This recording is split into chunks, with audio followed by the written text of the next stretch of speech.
15 anos atrás, mais ou menos, o Emerson Fittipaldi estava em Goodwood e olhando um Auto Union Type-C, ele comentou com uma pessoa da Audi Tradition, que puta carro.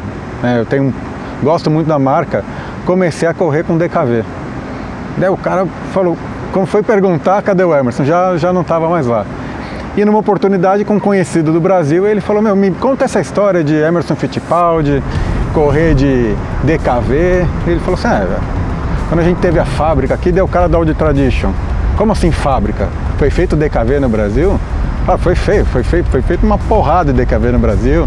E ele começou a correr com um DKV Malzone. E daí o cara assim, mas que raio de carro é DKV Malzone? É um fora de série, parece uma Ferrari e tudo.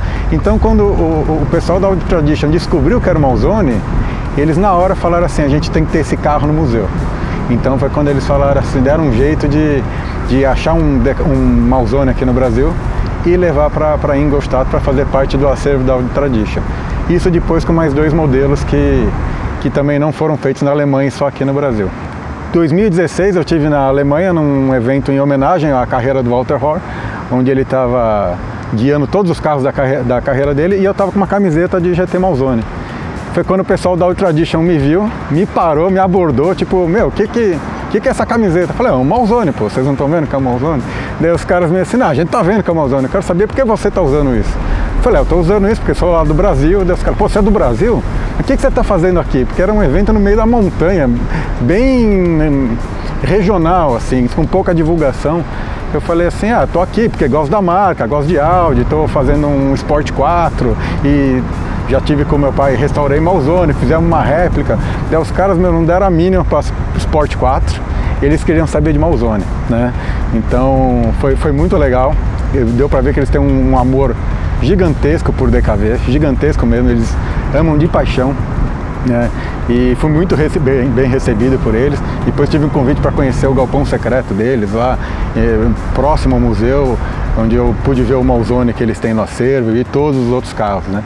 Então isso é para falar um pouquinho como que o pessoal lá de fora vê esse carrinho aqui.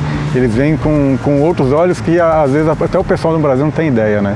Então é uma parte bem importante da história para eles, até porque um bicampeão mundial de Fórmula 1 começou correndo com um carro desse.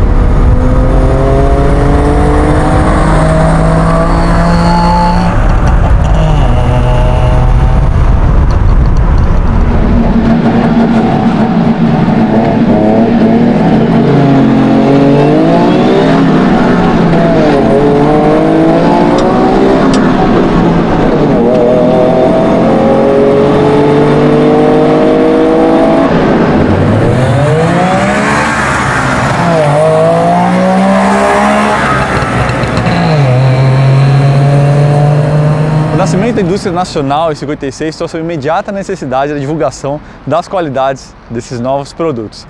Com uma filosofia norte-americana Win on Sunday, Sell on Monday, ou seja, vença no domingo, venda na segunda, já tinha mostrado lá na NASCAR, promover competições e fazer esses carros vencerem provas era a melhor forma de fazer alavancar as vendas dos automóveis. Aqui no Brasil, a entrada das equipes oficiais de fábrica fez nascer uma nova era no automobilismo brasileiro, mas mais do que isso, fez nascer uma das mais bonitas e ricas rivalidades que o nosso automobilismo já presenciou na história. De um lado do ringue, o projeto de base francesa, 4 tempos, 4 cilindros em linha, motor e tração traseiros.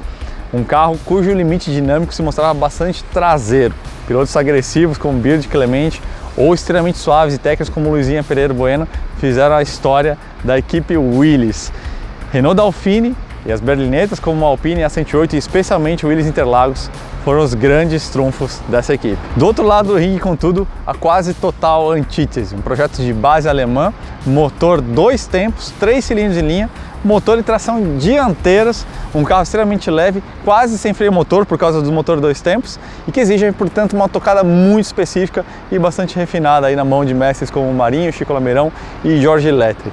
Essa era a equipe VMAG e sua inacreditável arte de extrair o dobro ou mais do que o dobro da potência do Belcar DKV, seus mais ou menos 44 cavalos, no motor que, vale lembrar, tinha só 7 peças móveis, 3 pistões, 3 bielas, virabrequim bomba d'água, 8 peças talvez, se a gente considerar aí os motores de competição. Em meados dos anos 60, contudo, a vantagem das berlinetas da Willys era bem clara. O pessoal da equipe VMAG precisava reduzir os pesos urgentemente, reduzir o entre-eixos para reduzir a inércia polar e melhorar a aerodinâmica para ter condições de combater as berlinetas nas pistas. E assim, Anísio Campos, Rino Malzone e Jorge Letri se uniram, dentre outros profissionais, incluindo alguns funileiros muito bem qualificados, para criar um projeto para dar resposta às berlinetas. E assim nasceu o Malzone. Esse é o GT Malzone, a evolução final em fibra de vidro de um processo que envolveram 4 protótipos anteriores, feitos em chapa de aço. Dizem que esse carro aqui de fibra de vidro foram mais ou menos 35 unidades fabricadas. A formação flutuou um pouquinho, mas por volta disso. Mas se forem 35 mesmo, a gente pode considerar esse carro aqui simbolicamente como o 36º, porque eu nunca vi na vida uma recriação de um carro desses aqui tão perfeito. E aí, para contar a história desse carro aqui, por favor, cheguem aqui Antônio Stricanholo e Gustavo.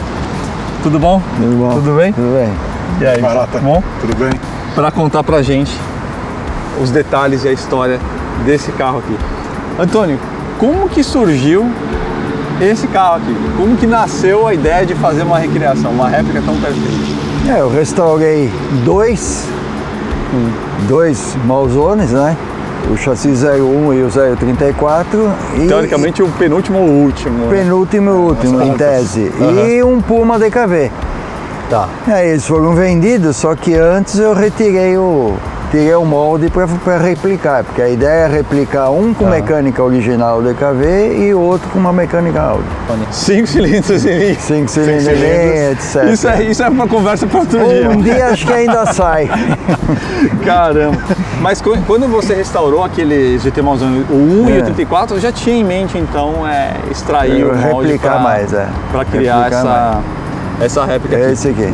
36. Tá. Agora, falando sobre o GT Malzone em si, como que eles faziam na época o carro? Qual que era a base dele? Eles usavam um chassi do Belcar, do esse carro é o primórdio do Puma, Volkswagen. Então eles começaram usando o quê? Um chassi, plataforma, que seria o caso do DKV, porque é fácil você ter um chassi, né? Sim. Porque monobloco não dá para você recortar, é mais difícil. Sim, sem dúvida. Então eles partiram para o chassi do DKV. O que virou mais tarde um chassi de carmanguia no Puma Volkswagen. Então, quer dizer, era uma coisa fácil de fazer, por isso que fizeram várias réplicas. Porque você tinha sempre uma plataforma que vinha pronta, né? Já vinha chassi com suspensão, motor, era só encarroçar. Na verdade você está encarroçando um sedã com uma carroceria esportiva. Com entre-eixos mais curtos, né? O entre-eixo é porque você passa de um 4 portas para um E na época mesmo tinha uns Belcar que eles encurtavam já, né? Fazer umas carreteiras. Foi feito um mais curto, né? Um mais curto. Sim, sim. Exatamente, então, exatamente para fazer corrida de rua. Já existia essa demanda da equipe VMAG ou de quem corria com o DKV de ter um carro mais curto, mais leve. Mas em função de corrida de rua. Principalmente mais leve, né? Para enfrentar as berlinetas. Você tira peso e faz curva de esquina, né? Sim. Curva Até de rua. O motor não abre tantas possibilidades, porque são 2 tempos, não tem muitos componentes que você pode mexer, né? No fim das contas, né? Você troca pistão, mais taxa. E mexe com janelas, né? As passagens, é o que dá para fazer. Carburação, né? Eles mexiam também. O carburador para corrida era um triplo. Era um duplo 40 e mais um duplo 40 que você cortava Você tem os 2 dutos e a cuba, né? Você cortava um, então ficava... Mais ou menos então que nem às vezes ficava no ar nos... também, né? Nem cortava, ficava... Mais ou menos que nem nos 911, né? Também fazem um... Só que era vertical. Lá era um tripla mesmo. Era vertical. Sim, sim. E lá, essa aqui eu usava horizontal.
falando em cortar, tem essa questão das 7 peças móveis aqui, mas tecnicamente tem 8 aqui por causa da bomba d'água, né?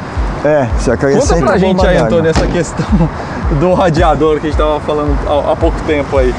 Bom, o radiador normalmente, por termosifão, ele fica montado na parte o mais alto possível. Sim. Só que o capô do DKV, o sedã, é alto, né? Sim. Então, quando você fecha o capô, o radiador ficou muito pequenininho. Aí resolveram colocar a bomba d'água. Sim. Aí adaptaram uma bomba d'água no eixo do dínamo, porque na época era com dínamo. Entendi. Então você tinha um acionamento dínamo, remoto, né? aliás, era o dínamo do Volkswagen a ar. Tá. De um lado você tem a polia, do outro lado, em vez de ter aquela ventoinha, eles adaptavam a bomba. Então Nossa. eles usavam o dínamo de Volkswagen para poder pôr uma bomba de água atrás. Agora, os Belcar, eles tinham mais ou menos um pouco mais de 40 cavalos, né? Não, era 50 e... é. Depois saiu o S, que disse que era 60, mas Tá. era 50 e 55. Os separadinhos, a safra boa ali, separavam, a safra boa 60. Agora, o que eles faziam? Então, eles mexiam em carburação, distribuição, aumentavam as carburação janelas? tripla, na distribuição era assim, ninguém mexia, Tá. porque o avanço tinha algumas molinhas para você calibrar, mas basicamente usava a mesma coisa. Tá. Era a taxa, o trabalho de Aumentar o diâmetro, de né? janela, de né? pistão. Sim. Usava o diâmetro 78, dava 1000 e pouco, 1000. Ah, aumentava também. Aumentava para quase 1100, não chegava a 1100. Sim. E a carburação. Agora, falando em termos de preparação, aqui, o que você fez, Antônio? Que configuração que você fez? Você fez uma coisa mais Não, o parecida com os motor carros de rua, basicamente né? é o normal, original. Tá. A única coisa que eu fiz é sistema de refrigeração para garantir você não ter dor de cabeça com engripamento de pistão, etc. Sim. Tem ignição eletrônica, porque ficar platinado não existe mais, né? Sim, sim. E o trambulador dele é diferente, porque é o trambulador normal, o original, sabe, primeiro que você engata a primeira para trás, Tá. é tudo invertido. Um long leg de 4 marchas. É ruim de engatar e tal. Então esse daqui é o câmbio normal, sem essa adaptação, Tá, só primeira com o pra frente. trambulador O original de eles cabo. fundiam uma peça na traseira do câmbio usando varão de fusca. Tá. Era Essas caixas, se você olhar, o trambulador é em cima do câmbio, né, na lateral, né? Então aqui a gente tem algumas evoluções sutis em relação E o freio a ao projeto disco, original. que tem o freio a disco nas 4, porque você não tem freio O motor, original né? era tambor nas O 4 original era rodas. um freio a tambor na frente parecido com aquele Gol da pastilha pequenininha, Tá. e o tambor normal atrás que não mudava. ventoinha também, né? Elétrica, né? Isso foi para dar refrigeração. Para né? dar refrigeração.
Super importante, a gente começou falando sobre as evoluções, né, os aprimoramentos que vocês fizeram em relação ao projeto original, mas talvez a principal parte esteja justamente por baixo da pele, né, que é a questão do processo de fabricação da fibra de vidro desse carro. Fala um pouquinho, Antônio, A carroceria, as primeiras eles faziam com tecido.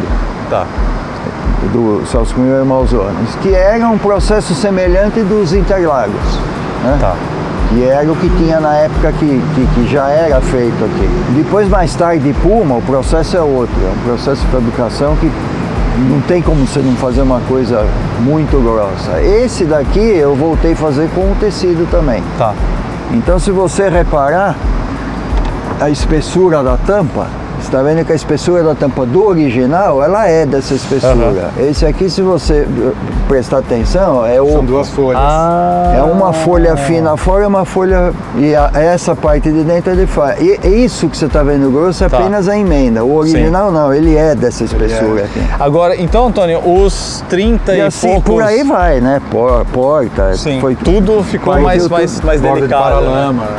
Sim, nossa, é bem delicado mesmo, né? Quanto tempo você gastou fabricando essa carroceria aqui? Parece conta de mentirosa, 9 meses. 9 meses o carro todo, não a carroceria. Ah, tá, não, é a carroceria. 9 meses o carro inteiro? 9 meses o carro inteiro. Nossa, isso é muito rápido, a gente não faz nem a funilaria de um carro em 9 meses. Carroceria você perde com ela, fazer a carroceria é muito rápido. Tá. O difícil é você acertar essas frestas aqui. Alinhamento de painel. O acabamento é... Sim. Quer dizer, não é só laminar uma carroceria, né? Você tem molde da parte de dentro do paralama, você tem molde de porta, da parte de dentro para de fora, molde da tampa, parte de dentro para de fora, então um monte de molde. E aí a gente tem aqui então um carro que no fim das contas ele é mais leve do que esses GT Malzone seriados. É mais leve. Pelo menos uns 100 quilos, né? Acho que chega perto disso. 100 quilos mesmo. Imagina que para um motor 2 tempos com torque baixo, Nossa, faz uma senhora diferença. Né? A gente estava falando mais cedo, os carros que competiam, os GT Malzone que competiam, era outra situação. Era bem mais fina do que o que fazia para andar na rua. Na parte de suspensão, você fez alguma... A suspensão é o chassi do DKV. Tá, então só que você tem que modificar a feixe de mola, porque o peso é bem menor, né? Ah, se você colocar o feixe de mola do jeito que é do carro, ele fica um off-road. É muita carga, é um giga. Mas só isso que está mais leve. E o difícil é você acertar a mola, porque como é leve, fica muito sensível. Qualquer buraquinho que você pega, então você tira a mola, fica muito fraco. Você põe muita mola, fica muito fraco. Então é mais fácil acertar o carro pesado do que o carro leve. E me fala uma coisa, como é que é andar com um GT Malzone? Na verdade, acho que tem até algo que a gente precisa falar antes para os nossos leitores, que é como andar com o carro 2 tempos, né? Porque isso é uma coisa que é quase mais passionável para a maior parte das pessoas, mesmo entusiastas, né? Eu tive a experiência de andar com um Trabant em Berlim, e a primeira coisa que eu achei estranha era quanto que demorava para o giro subir, quanto ele demorava para cair, e o carro não tinha freio motor nenhum. Primeiro, se a pessoa for muito alta, ela não vai ter essa experiência nunca. Não é. Você viu um pouco antes que já é difícil de entrar. Não, esse daqui eu fiquei triste. Eu nunca vou poder ter um GT Malzone, porque eu senti o teto com a minha cabeça. Esse aqui eu já ando com a roda livre solta. Você tira o pé do acelerador e ele vai embora. Vai embora. Então o cara que está andando tem que ter a manha do carro, né? Porque ele não conta com freio motor. Então a entrada de curva tem que usar muito mais o freio para frente apoiar. Depende do caminho que você vai fazer, o freio motor é bom. Mas se você for descer a serra, você não pode usar o freio motor. Né? Tá. Porque aí você engripa o motor. Que é óbvio, né? Se você está descendo, o carro está virando o motor, mas você tira o pé do acelerador, cadê o óleo? Sim. Quer dizer, o motor está virando a 3.000, a lubrificação vem pelo próprio... fechado. A lubrificação está da marcha lenta. Então vem pelo próprio combustível, né? Pela mistura. Por isso que fizeram, para você, exatamente, é o inverso. Você tem que andar com a roda livre na descida, para continuar lubrificando o motor. Para você não derreter o motor, entendeu? Por exemplo, uma coisa que foi melhorada no carro, o trambulador de cabo. O trambulador ficou muito rápido, só que o câmbio ele não é rápido. Então se você trocar a marcha na velocidade do trambulador, ele arranha. Então por mais que tenha um trambulador de cabo, todo moderno, aí você tem que ter aquele tempo de mudança de marcha de DKV mesmo. Sim. Né? Então essa é uma das coisas. Você tem que ter um monte de cuidado para... Isso é uma coisa de carro antigo, na verdade, né? Cada um deles pede procedimentos específicos, né? Hoje em dia é o contrário, o carro é feito para se adaptar a você. Aqui você se adapta ao carro, né? Vamos olhar ele por dentro, até para explicar um pouco dos detalhes de acabamento. Começando pela maçaneta, inclusive, né? O que é de fissure aqui? A maçaneta de porta, painel completo, inteiro, né? Tá. O painel todo com os instrumentos é exatamente do Fissore. Inclusive esse painel é de Fissore mesmo, né? Esse carro foi feito na base de um Fissore? Eu usei... o doador era o Fissore. O doador foi o Fissore. Então eu fiz uma coisa que na época acho que eles deviam ter feito, que era aproveitar o painel de chapa. Sim. Então eles faziam esse painel de fibra também. Só que não ficava uma coisa maravilhosa. Esse não, já vem pronto, tem o suporte de volante com coluna de direção, tá tudo pronto. É só você pegar o painel de chapa e colar na fibra. Então, sabe, é uma coisa pronta, né? Sim, sim. Mas eles fizeram de fibra tal...